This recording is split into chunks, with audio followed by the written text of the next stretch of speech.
اینورتر تکو داریم اینجا. این نمایشگر دما و ترموستاته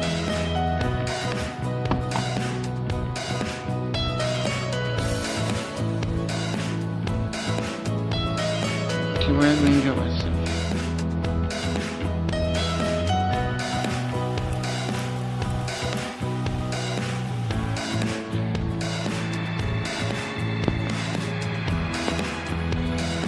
اینجا موتور سیپار داریم.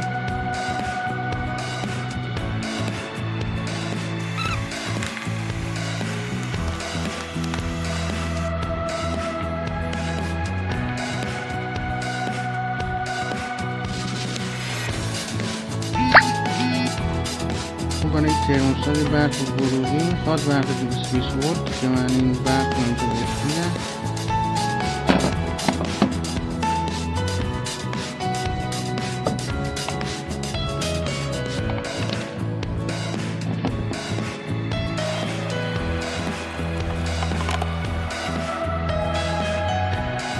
خب ما اینجا برق ورودی رو وصل کردیم. اینجا این هم سنسور هستش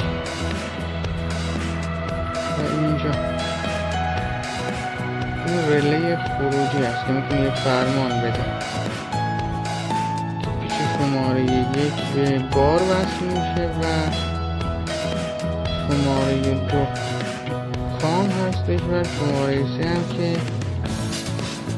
نورمالی کلوز هست.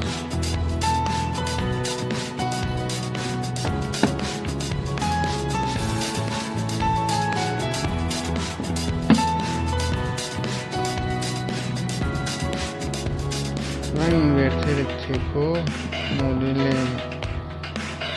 310 S310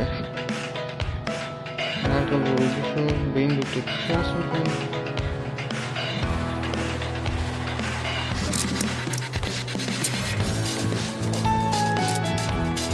خب اتصال موتور رو به مثلث تغییر دادیم.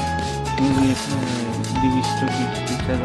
اینجا نوشته که 220 ما میتونه به صورت مثلث کار بکنه و چون اینورتر تک فازه میتونیم مثلث 220 ولت رو راه اندازی بکنیم.